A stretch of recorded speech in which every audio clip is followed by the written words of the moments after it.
we saying bye to? Buy sips? Buy no. warm board Yeah. scraps? Yeah, sips. Buy some sawmill scraps? There's a tiny piece of warm board in there, but yeah, just mostly just junk wood that we've collected. Some of the stuff, like, we don't want anything with metal on the property, so anything that had screws or nails or... We took that to the dump. Where we can, we always try to salvage the screws because they're not free, and we don't like to just throw things at the dump. But some of this stuff, you know, it's just wood. We thought about chipping some of it like we did last year, but a lot of it's just too big for the chipper. Or it's particle board or treated wood. You're gluing it. You don't really want that in your garden. So we decided to save what we could for the burn pile and what we could for compost and what we could for the dump. For anyone who thinks that we're doing a disservice, do you know what they're gonna do with this wood at the dump? Burn it. Burn it. So we're just skipping a step.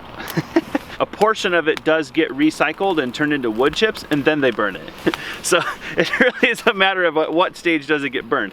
In all fairness, some of this stuff gets turned into energy that you use to power your iPad, and that's good. We're not gonna take this stuff and have it chipped because our dump actually pays money to get rid of wood. So when they see you coming with a truckload of crates, they're like, hey, what you doing with those crates? And you're like, I'm taking them to the dump. And they're like, oh, that sucks. Those cost us money to get rid of. But metal, on the other hand, they're like, come on in. Bring all your refrigerators and your washers and dryers and cars and everything else, because they make money on the metal. What the heck? Oh, I am man. I throw tree and pile of fire. This is as much property cleanup as anything. Every spring before the grass gets this high, it's nice to just go around. When the snow comes, like, everything dies or dormants or whatever, and you can actually see the ground. And then as soon as that sun rain kicks in, like, the grass grows like a weed, and now you can't find anything. So now's your chance to kind of tidy up any last little loose ends. And burn season starts soon, in a couple weeks. And pretty soon we'll have to, there'll be burning allowed, but it gets harder and harder and harder the closer to summer we get. So better to do it on a nice rainy day. This wasn't part of the original plan, but now that we're burning, we're trying to figure out what else we want to burn. We milled all these stickers, but they're all different thicknesses. Right. And we've spray painted them and color coded them, but we want to build like a really nice sticker bin. Yep. And we'd rather just have everything uniform, and like, these are so easy to mill again. This is borderline junk wood, and it's just taking up space. A lot of the stuff that we did milling the timber frame was reactionary. This is one of those. We just grabbed whatever was handy. We spray painted them so that we didn't end up with odd thickness stickers together and creating warped wood. But in the end, you're like, you have like orange, gray, black. Do you ever notice when we get outside after spring, like, it's rare to have good outside conditions, and when we are outside, it's like you can't get anything done because you see one thing and then you start doing that and then another thing, and you guys don't even know what the goals are of today. Like, we haven't even started that yet, but we'll get there. Spring cleaning. What are you doing? You want in? Guys, watch this jump. You want in? You ready? Come on. Come on. It's locked, Bugaboo. It's locked, dude. Do you have the key? You don't have the key? Okay. I guess I'll go around and let you in. Bugaboo. Little stinker. Bugaboo. Come on, dude. Poor guy. Okay, bye. It's looking pretty good. Watch out, everybody. We're on a cleanup rampage. Watch out. Watch out.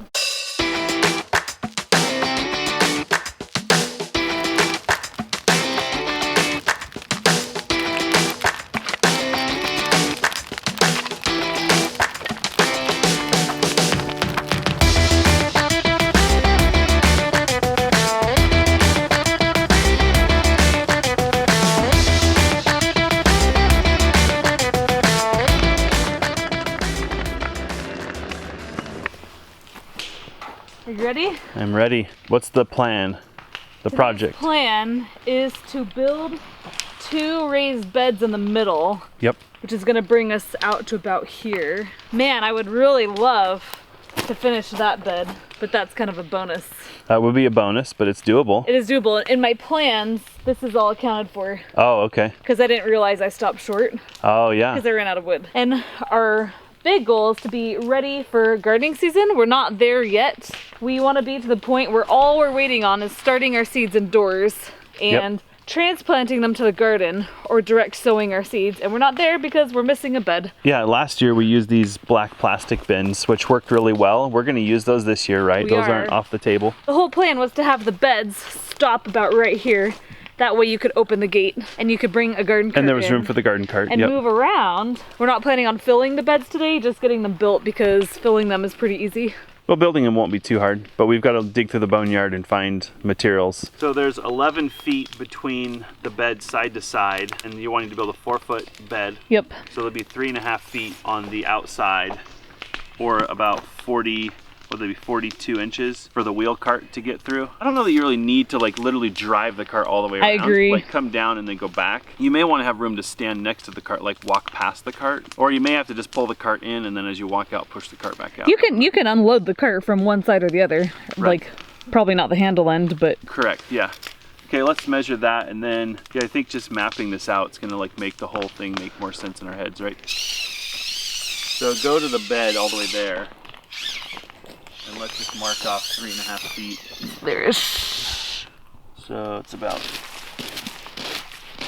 right there. Yeah, I think that's plenty of space to maneuver. And you're gonna have an 8-foot bed, which will be about here. Okay, and then come down here, and you want 3.5 feet between them, probably. Or what we could do is run it to the end of that bed, and then see how much that would leave us between. That way it's all like super crisp. Measure that. So that's 7 feet. 8 feet would be right here. Okay. It's pretty doggone close. I mean, it's close enough, yeah. And to me, if we have 2 feet between, that's fine. I think I'm more worried about walking between. I don't think you need to get the cart between. I think you have a decision about whether you want to build a perfectly aesthetically pleasing garden or a functional garden. Oof. Like, do you want it to look really good from the drone, or do you want to be able to move around? But Pinterest. Hard decisions in this modern world. Yeah. Do we make it look good on Instagram, or do we make it work? Oh, it's so hard. 31, 32. So you'd have about 10 inches total beside the cart if you push it all the way up against one of the garden beds. About that much beside it. That's not bad. I mean, do you think we could make the corner? It might. It'd be really tight, but I don't know if you'd really want to. Or if you really need to, I guess, is a different question. I think walking is the key, not pushing the cart. I agree. And how often are you putting stuff in there in a wheelbarrow? Not very. If it's too ergonomic, we're going to become lazy. So True. My we should excuse make for bad design, exercise. Build a garden that's uphill both ways. Then we have no excuses. And it snows in July. It snows in July all year round.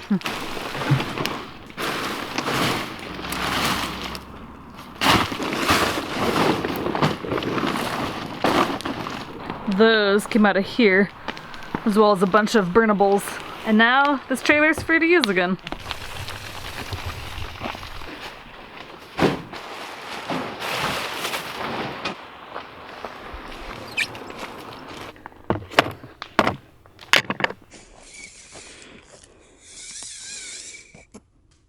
You see that mark? About there, yeah. Perfect. There. Okay. Maybe. Don't want to pull your other bed apart. That work? Nice.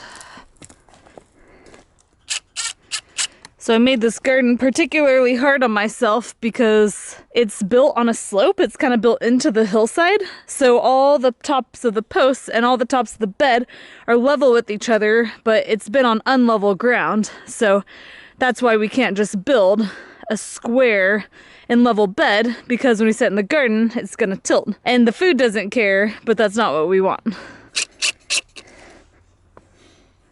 Good. I like the sound of the fire crackling, not cackling.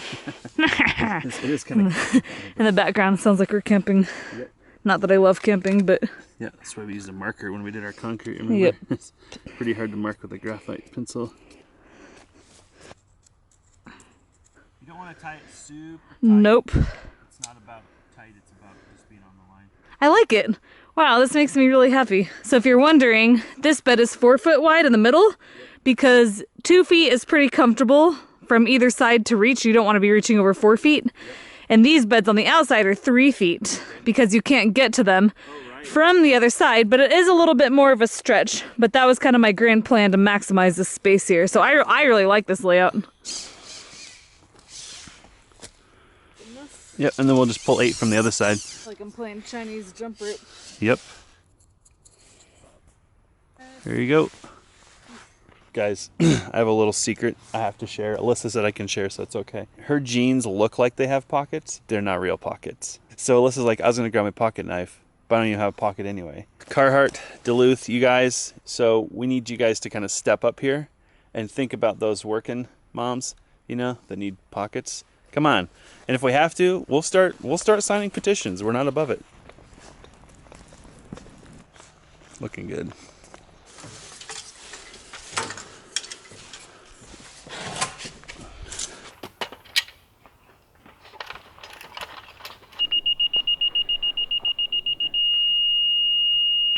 This is the cedar we used last time.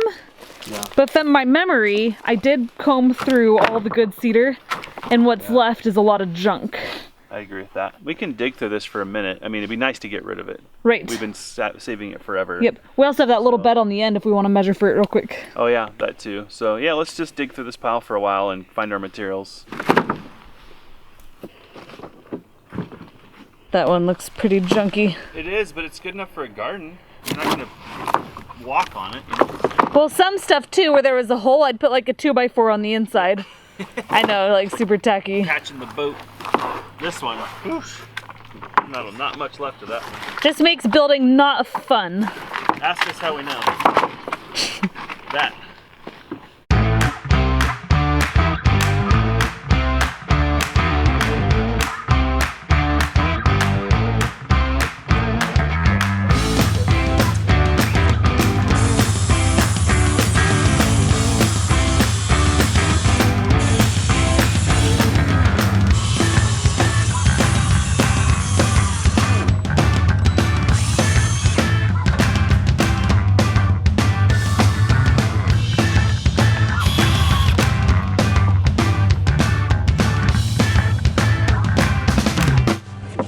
This is the 4 feet? Yep. Okay. Right there. Okay.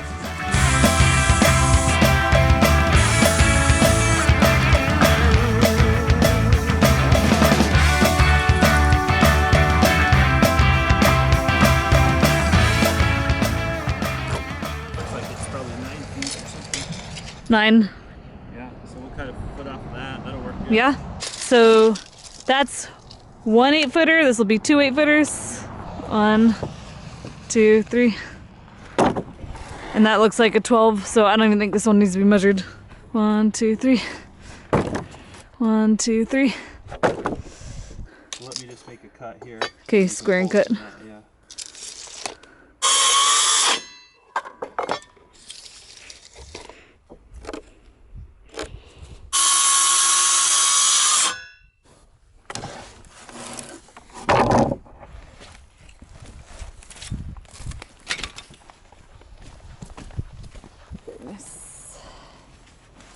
Nice. 4. It's a very ugly post. This one's already partially composted, so that helps. It does. We'll enrich the soil. Yep. So I say we use that guy. They don't even need to be 4x4. Well, we just need 2 square sides, right? That's Yep. the lesson we learned from the last round was. I think these were being used as stickers somewhat. They are. Well, I'm just kind of looking at their value as a sticker versus a garden post. So probably keep that one. It's probably more valuable as a sticker. 1, 2, 3. Plus the ugly one. Which bed do you want to build first? Let's do the far bed, I'm thinking. It'll be, that way we're not like walking over a bed, right?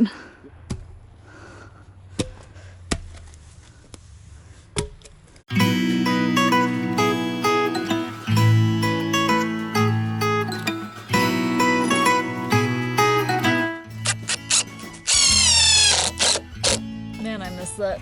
Oh, that sound. So when you attach a board like this, It's good to stagger the screws like Oh, this. gotcha. Kind of spreads the clamping force. Okay. You're less likely to get a weird split. So Just throw one more in there. I put one more and kind of stagger it just a little bit.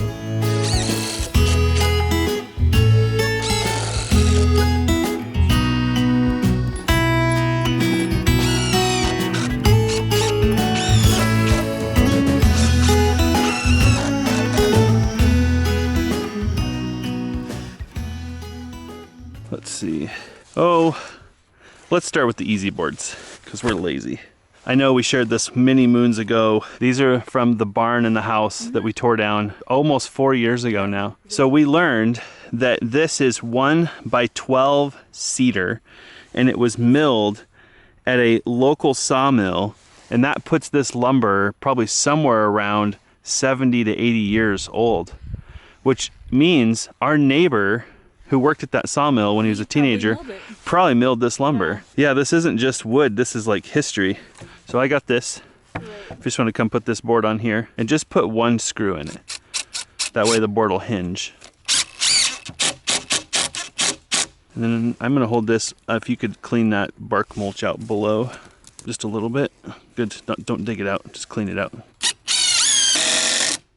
So go ahead and grab the level, the laser, and just set it on this board, and we should get a perfect beep if we haven't messed up the bark mulch too much. It's beeping. That's pretty good. It's trying. Says we're 1/10 of an inch too high. Hold on. Wow. That'll work. That's awesome. Good. Yep. And go ahead and put a third one in there. Let's give these freestanding beds kind of a fighting chance. We're not going to put any kind of triangulation in here, I don't think, to keep them square of the dirt. Once they're filled, they're probably not going anywhere. Yeah, we're going to use the dirt squaring method. Okay, yep. And then this one.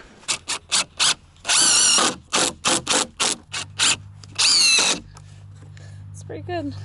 It's looking like a box, love. Wow. The dirt doesn't know. Yeah, that's looking good. There'll be a lot of tomatoes in here in a couple months. Uno mas. I almost think that cut actually is square and the post just isn't square. Figure that out. Because the post looks crooked to me and the board looks plumb. Nope. Definitely my cut. So yeah, let's just rip that real quick. This is bunged up. Probably put on the bottom. Yeah, we'll just put a screw through it. Just put one for now.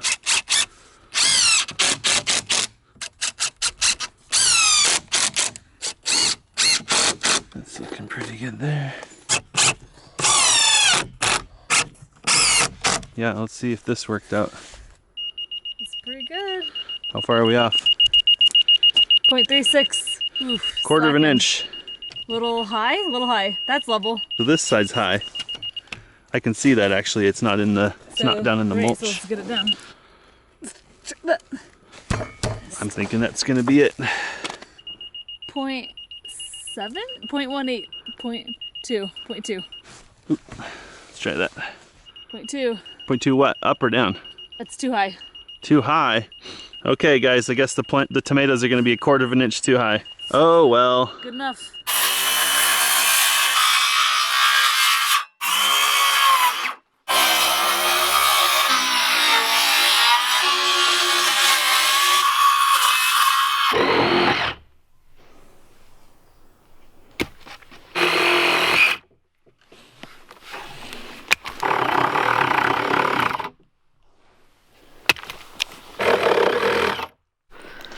I think we should call this video dirt cheap, $0, Raised bed gardening. ain't never gonna make it to Pinterest, raised bed garden beds. But damn, it'll grow a lot of But food. it'll grow food.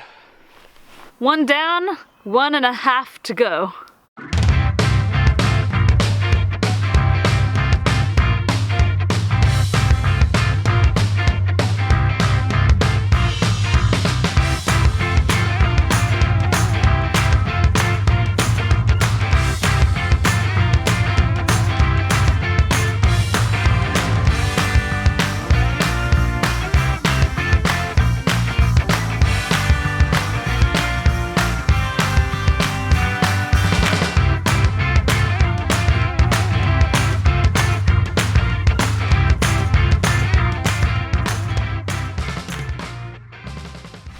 So I should do both the bottom sides on the south side. Let's see. Look like 12. Yep. So we can get 4s, 2 8s and 2 4s. That should probably work. And then we have a bunch of 4-inch, which will probably be perfect for one side or the other. Yep, we'll make it work. Okay, so I'll cut these to 8s and 4s. Wow, that is a cherry on top of my Sunday. Oh yeah. Boneyard's killing it today. How much money have you spent today? $0. And how much boneyard have we destroyed today? A lot. Lots of it. I mean, we didn't make a dent in the boneyard, but we did use a lot from the boneyard. It feels good. It's nice to see the boneyard getting smaller. And that's what you always hope for, is that one day I'm going to build something out of that, which you tell yourself too much. And I have to say, there's people with boneyards that never build anything, but this one's working for us, so. Wow, that's so sexy. So Jesse had a great idea. We need to put lettering on the entrance of the garden, that bed. Yeah, this one. And we decided on grow, eat, rinse, repeat. Grow, eat, rinse, repeat. Perfect. Someone can make that sign for us. I'm not sure if we should hand paint it or somebody wants to volunteer to make us a grow, eat, rinse, repeat. It's 4 feet wide. Hint, hint, hint, hint, hint, hint, hint, hint, hint. You know, the bark mulch makes it really easy to work in here. If I was like crawling around in the rocks and the mud and stuff, you know, wouldn't be that great. But in case you haven't seen the video where we made all of these wood chips, we had a bunch of waste on our property and we just rented a wood chipper. And these wood chips have been awesome. We almost didn't have a single weed in our garden. We sure as heck didn't have any in the walking areas. And we did have a couple in the raised beds, but I think we're hoping to find some more yard waste on our property this year to make another round of wood chips, because I don't think you could have too many. Beautiful. Wow.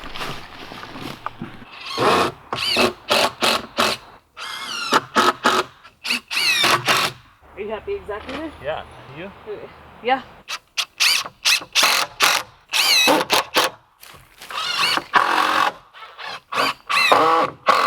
Is that for an 8? And then we'll cut a couple 4s out of this. Uno.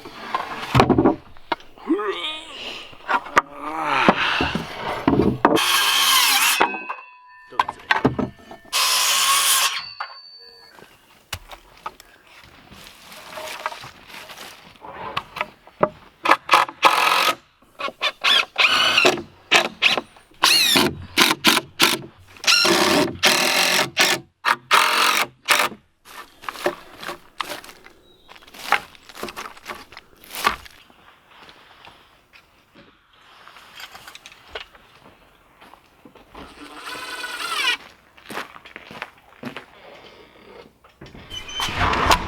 Well, hey little onion seedlings. Do you guys see that? Look at them babies go. Don't worry guys, we're not gonna start all of the seeds without you, but we did want to start these guys. But within the next couple of days, there's a bunch more seeds to start, and those we hope we can do on camera. And last but not least, we have something we want to share with you guys.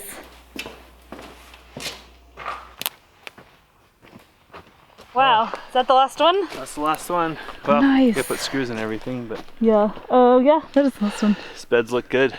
Wow. I'm really happy. I'm happy we have this stuff. Like, I don't know. It's nice having a boneyard. I walk from here to there. What do we have? Build with that. And build stuff. So you guys might not know this, but this wood is from the timber frame. We're still getting value from the those timber logs. frame. The wood chips are from the timber frame. This lumber is from the timber frame. It's ridiculous the amount of value we've gotten from those logs. And some of the pine that we're putting on the bottom for the kickboards is from the Woodmiser workshop 2 years ago. I remember cutting 1x pine thinking, what are we gonna use this for, trim? Garden in 2 years. Turns out we're using it for the garden beds.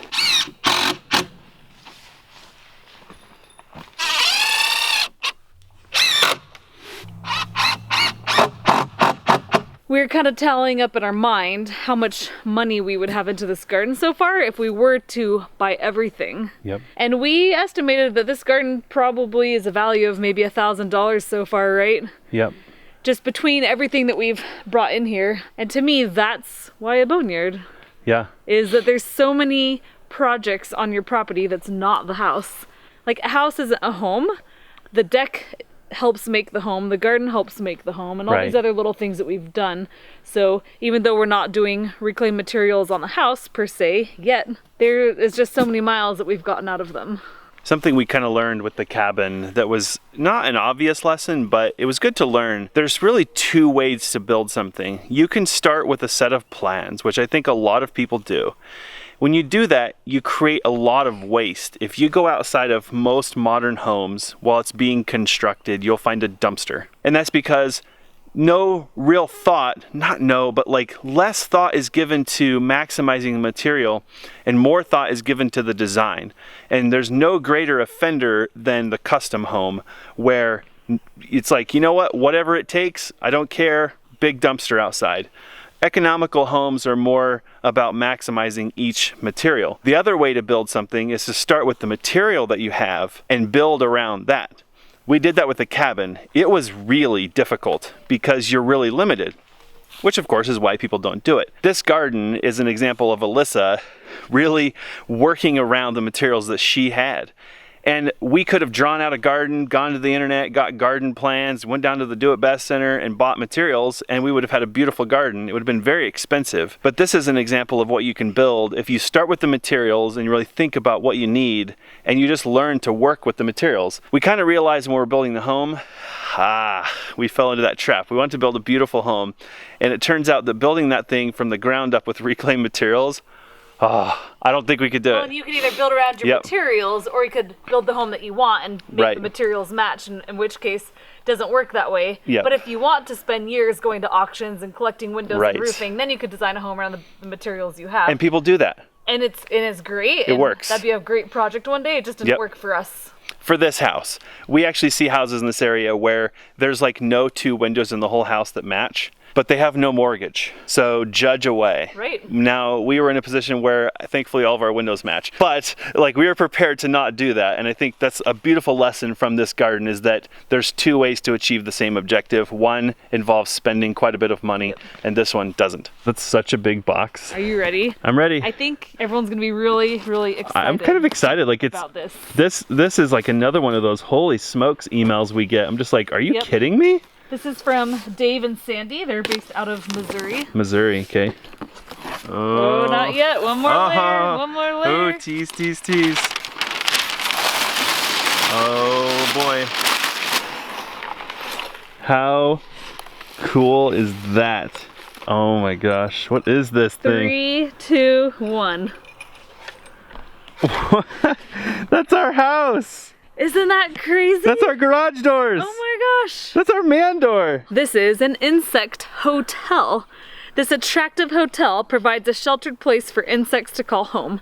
This home will encourage ladybugs and lacewings to set up house and keep those pesky aphids, yes, and mealybugs in check. Ladybugs and lacewings are essential natural predators by feeding on whitefly aphids and mites. Beautiful. The bees will snuggle up in the holes of the hotel over winter, and then in the spring they will be well rested to pollinate your gardens as the season progresses. Genius. Wow. Dave and Sandy, this is insane. Let me look at it. So there's like pine cones behind this little mesh, and there's like a little man door, but it has a bee on it. Yeah. There's a little bee on the door. Here's a like 8-foot garage door. Is it a functional bee door? No. No. And here's our living space. Yep, this is that's about what it looks like right now. Look, here's all of our trapezoid windows. Look at that! And the timber frame roof braces. Look at that! What? They even tried to mimic the standing seam roof. I think they did a pretty good job. And they nailed it. They got better gutters than we do. Look at this detail. That's very similar to what you did. Better ridge kept than I built. This is so fun. Thank you. Yeah, this is fun. It's almost too nice to put in the garden. Do you feel that way? No, I mean, but it is going to go in the garden, yes, but that's no. what it's for. Well, to me, these are the things that make a garden a garden. Like the plants are garden good that we all want, right? Yeah, but like this little homey things, I don't know. Where should we put this? You know what? We're gonna have to take the time and think about it. I think because we don't want to move it. I think once we get it there. I mean, first of all, there's gonna be bees in it. I feel like we'll want to mount it somewhere kind of high. I agree. I'm thinking maybe that corner. Sold. Thank you again. Thank you, Dave and Sandy. I love the roof, guys. I mean, that's a little special place in my heart. Spent a lot of my life up on that stinking roof, and that ridge cap looks nice. It does.